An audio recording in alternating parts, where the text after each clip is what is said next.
Welcome to the channel. Hit subscribe and dive into stories that'll stay with you long after the video ends. Let's begin. The groom's smile froze in place. It happened in the space between one heartbeat and the next, a warm June afternoon, sunlight pouring through the stained glass windows, the hum of whispered excitement filling St. Hilary's like a soft tide. The air smelled faintly of lilies and old wood polish, and guests shifted in their seats, ready for the pastor's final words before the vows. Ethan stood at the altar, tall, composed, hands clasped loosely in front of him. His smile looked effortless, almost serene. And yet, if you looked closely enough, there was something trembling behind it, a flicker of nerves, a shadow of doubt maybe no one else noticed. Everyone's attention was on the bride's approach. Claire moved slowly down the aisle, her white dress catching the light like spun frost. Her father walked beside her, gripping her arm a little too tightly. She seemed calm, but her eyes darted once toward Ethan, just for a fraction of a second before she looked away again. The pastor began the familiar lines. "We gather today to celebrate," and that was when it happened. A chair scraped loudly across the tile. A sharp gasp rippled through the room. Then a voice, raw and shaking, "Stop!" The word ricocheted off the stone walls, louder than anything had a right to be. Claire halted mid-step. Ethan's smile finally cracked. Every head turned toward the back of the church. A man stood in the doorway, chest heaving, hair matted from sweat or maybe rain, it was hard to tell. His shirt was wrinkled, his tie crooked, and his eyes were locked on Ethan like he was staring down a ghost. For a moment no one breathed. The man's voice wavered. "Ethan, you can't do this." Murmurs erupted. Someone whispered, "Is that?" Another answered, "No, it can't be." Claire's father whispered something under his breath, something heavy. Ethan didn't move, didn't blink. The man took a step forward, then another. "I tried to stay away. I tried to let you live your life, but I can't. Not today." A tremor rippled through Ethan's jaw. The pastor glanced back and forth, clearly out of his depth but unwilling to interrupt. Claire, still frozen halfway down the aisle, finally found her voice. "Who are you?" The man looked at her with something like sorrow. "I'm sorry, I really am. But you need to know the truth before you say I do." Gasps scattered through the pews like sparks. Ethan's voice rose, thin but steady. "Daniel, don't." Daniel's eyes glistened. "You lied to her, you lied to everyone." Ethan exhaled sharply, shoulders sinking a fraction. "This isn't the place." Daniel shook his head. "No, this is exactly the place." The wind outside thudded against the old wooden doors, rattling them as though the world itself protested the moment. Claire's grip tightened on her father's arm. Her pulse hammered beneath her veil. Daniel swallowed once and said quietly, "She deserves to know what you did." The church went silent again, so silent Claire could hear her own breath echo inside her chest. And then Daniel spoke 7 words that shattered the wedding in a single blow. Daniel's voice trembled, but the words came out clear enough to slice through the quiet like a blade. "He never told you about the night your brother disappeared." The reaction was immediate. An eruption of whispers, sharp intakes of breath, a rustle of fabric as guests twisted in their seats. Claire's veil fluttered as though she'd been physically struck. Her father stiffened beside her, jaw clenched, eyes narrowing at Ethan. Ethan didn't move at first. His lips parted, but whatever explanation he tried to form dissolved before it reached the air. Claire's voice was barely audible. "My brother? What does he have to do with this?" Daniel stepped farther into the aisle, ignoring the pastor's weak attempt to intervene. "Claire, I didn't want to be the one to tell you, but Ethan was there the night it happened. He was with Mark right before he went missing." Claire blinked slowly. "That's impossible. Ethan told me." "I know what he told you." Daniel's voice cracked. "He told you he barely knew Mark, that he'd only met him once at a charity dinner, but that's not true. I was there." Ethan finally spoke, his tone low, gravel edging the words. "Daniel, please don't twist this." Daniel turned to him, hurt flaring across his face. "I'm not twisting anything. You're the one who buried it. You're the one who walked away." Ethan's hands curled into fists at his sides. "Because I had no choice." The guests hung on every word. No one dared interrupt. Claire took a shaky step forward, her dress whispering across the floor. "Ethan, what is he talking about? You told me you weren't even in town that night." Ethan shut his eyes for a moment, as though bracing against a blow. When he spoke, his voice carried a raw vulnerability that startled even him. "I wanted to protect you. By lying." Claire's tone cut sharper than Daniel's accusation. The pastor cleared his throat, his soft attempt at control drowned out instantly by Claire's next breath. "Ethan, were you with my brother the night he vanished?" Silence again, thick, suffocating. Ethan opened his eyes. There was no anger in them now, only fear.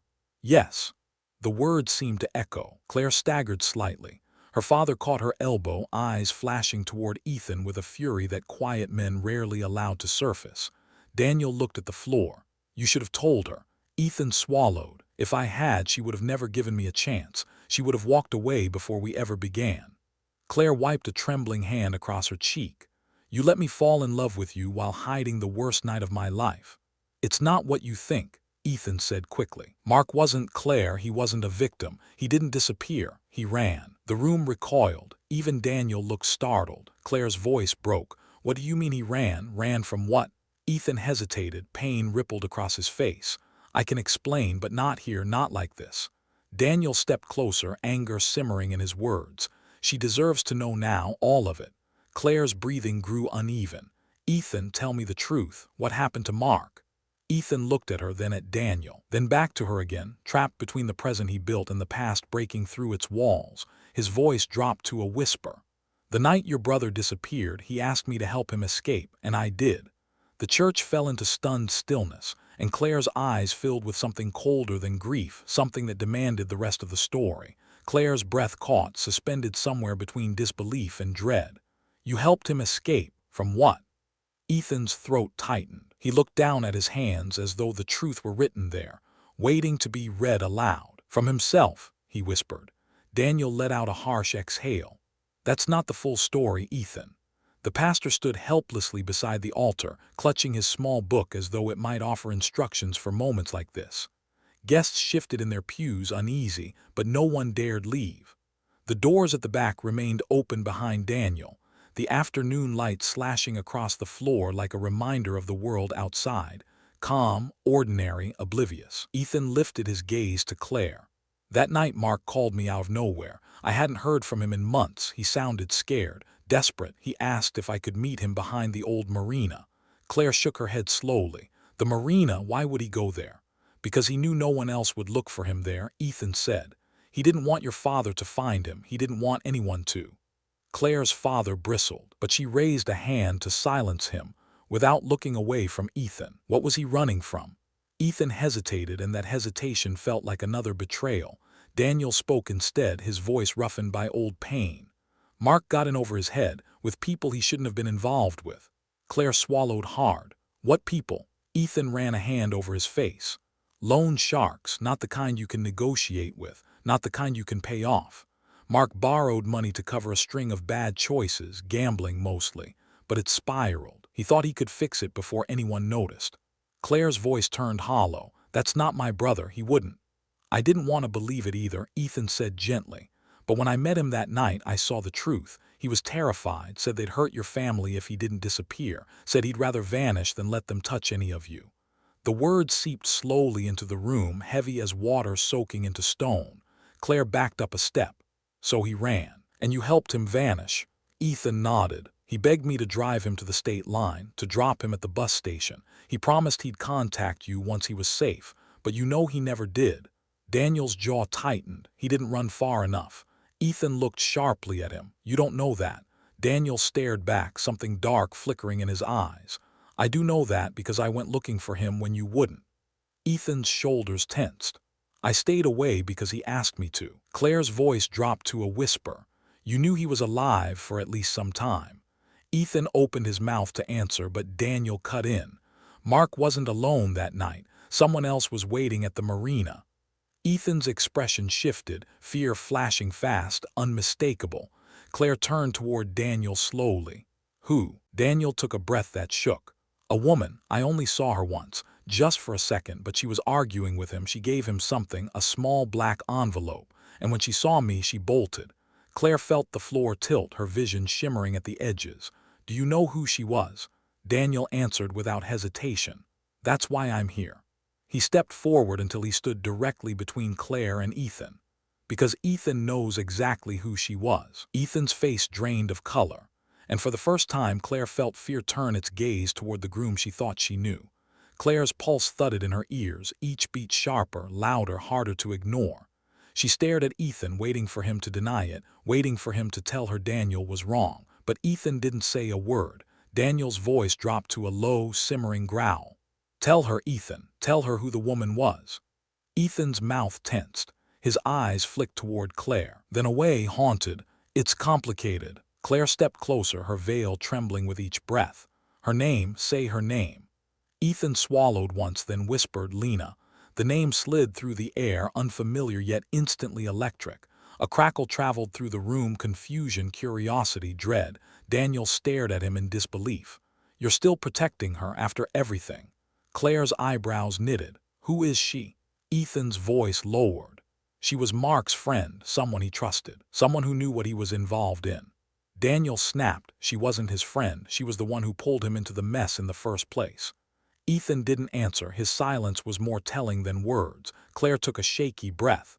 Was she involved with the loan sharks? Ethan hesitated. She had connections, but Mark didn't see it until it was too late.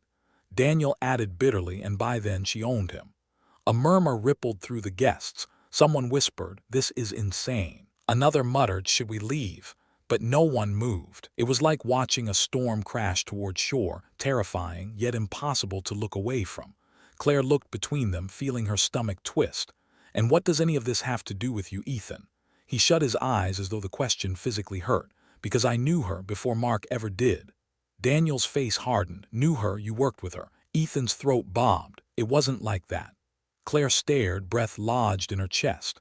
"You worked with her, doing what?" Ethan lifted his hands helplessly. "I wasn't involved in anything criminal. She wasn't always like the people she knew. She used to help connect troubled teens with shelters, community programs. That's how I met her years ago, before you and I even crossed paths." Daniel's expression twisted. "And then she changed, or maybe she was always pretending."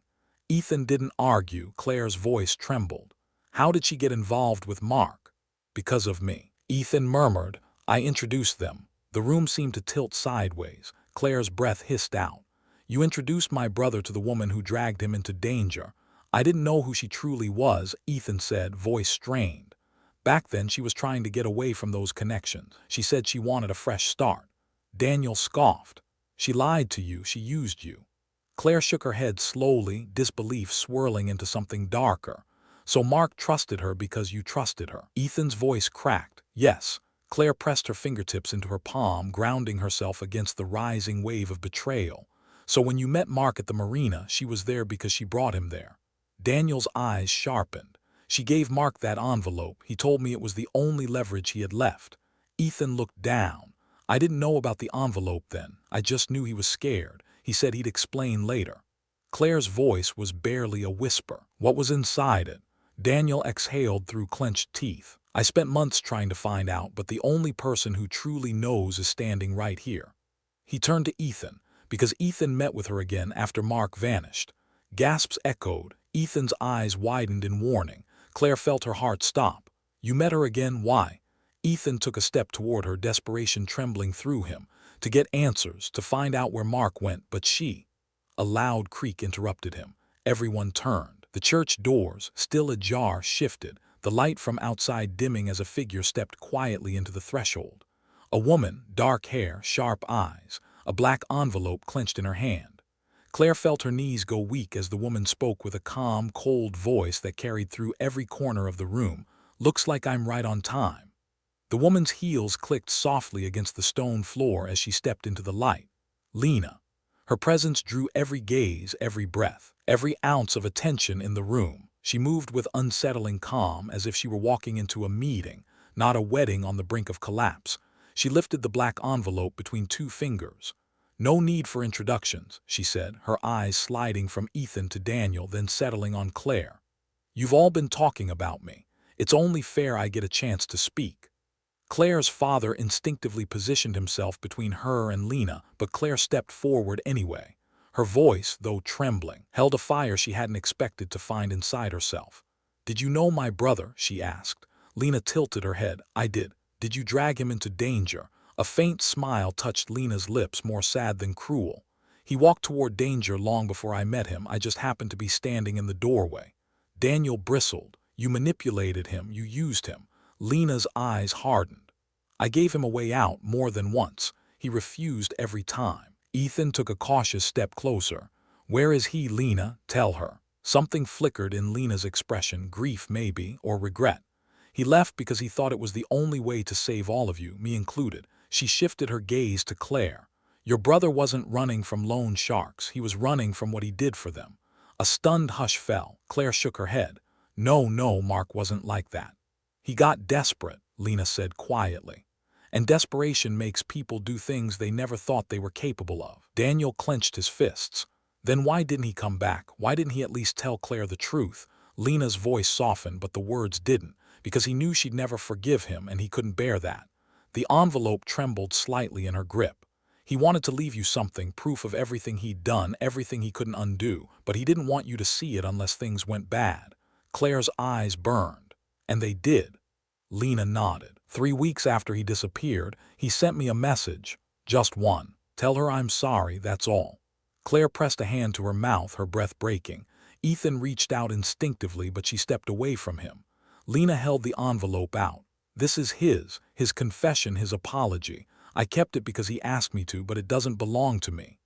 Claire stared at it, the small black shape heavy as a tombstone. She didn't reach for it at first. When she finally did, her fingers trembled. Daniel spoke gently. Claire, you don't have to read it now. She shook her head. No, but I needed to have it. Ethan looked devastated. Claire, I'm so sorry. I never meant to lie. I never meant to hurt you. Her voice was soft. You should have trusted me with the truth. Ethan swallowed hard. Can you forgive me? The silence stretched, a fragile line between past and future. Guests watched, waiting for her answer, but the choice belonged only to her. Claire lifted her eyes, full of sorrow yet steady. I don't know, she said honestly. Not today, maybe not for a long time, but I won't marry someone I can't trust. Ethan's face crumpled. He nodded, slow, painful, accepting. She stepped back from him, her veil drifting like a sigh. The wedding was over. But as she turned toward the doors, toward the sunlight and the unknown waiting beyond it, she felt a strange, fragile peace settle in her chest. Daniel moved to her side. Lena watched with a quiet, unreadable expression. Ethan stood alone at the altar, devastated yet relieved the truth was finally free. Claire looked down at the envelope, her brother's final words, and whispered, I'll face this, for him, for me. And she walked forward. Thanks for listening. If you enjoyed the story, make sure to subscribe and check out the channel for more real-life stories.